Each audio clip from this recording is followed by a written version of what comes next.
भूषितं विशाल भाल लोचनम सरित प्रवाह राजितं सुषुप प्रवाह भाजितं उदार सारदायकं जगत अभिनायकं सुरम्य पावन स्थलम नमामि राष्ट्र भारतम, नमामि राष्ट्र भारतम।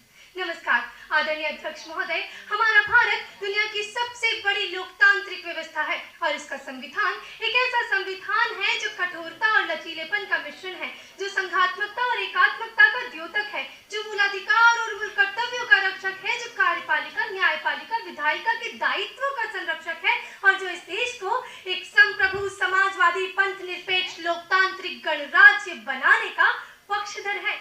महोदय, इस संविधान की विकास यात्रा शुरू हुई थी दिसंबर 1946 से, जो खत्म हुई 26 नवंबर 1949 को। 2 वर्ष 11 माह 18 दिन का सफर तय कर बाबा साहब अम्बेडकर के विचार, प्रेम बिहारी रायजादा की लिखावट और नंदलाल बसु की चित्रकारी से अलंकृत यह संविधान 26 जनवरी 1950 से आज तक परिपक्व होता आया है। ये एक ऐसा संविधान है जिसने हमें अपने अधिकारों के साथ अपने कर्तव्यों के लिए भी प्रतिबद्ध किया है। जो हमें समानता का अधिकार देता है, वही हमें देश को अखंड रखने का कर्तव्य देता है। जो अभिव्यक्ति की स्वतंत्रता का अधिकार देता है, वही देश की गौरवशाली परंपरा के प्रचार का कर्तव्य देता है। जो धार्मिक स्वतंत्रता का अधिकार देता है, वही सर्वधर्म समभाव का कर्तव्य देता है।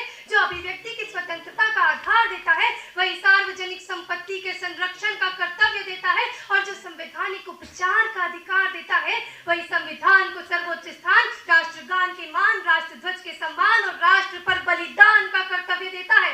महोदय, इस संविधान की विकास यात्रा 1950 से आज तक चली आ रही है। फिर चाहे वो जमींदारी उन्मूलन और भूमि सुधार के प्रथम संविधान संशोधन से नारी शक्ति वंदन अधिनियम तक, आपातकाल से कोरोना काल तक, भाग 7 के निस्तारण से अनुच्छेद 370 के निस्तारण तक, प्रस्तावना के निर्माण से मूल ढांचे के निर्माण तक और निर्माण के समय 395 अनुच्छेद, 8 अनुसूची, 22 भाग से लेकर 470 अनुच्छेद, 12 अनुसूची, 25 भाग तक इस संविधान ने विश्व की अलग अलग विशेषताओं को एकीकार कर, भारत के धर्म जाति संप्रदायों को अंगीकार कर वसुधैव कुटुंबकम की भावना को साकार किया है।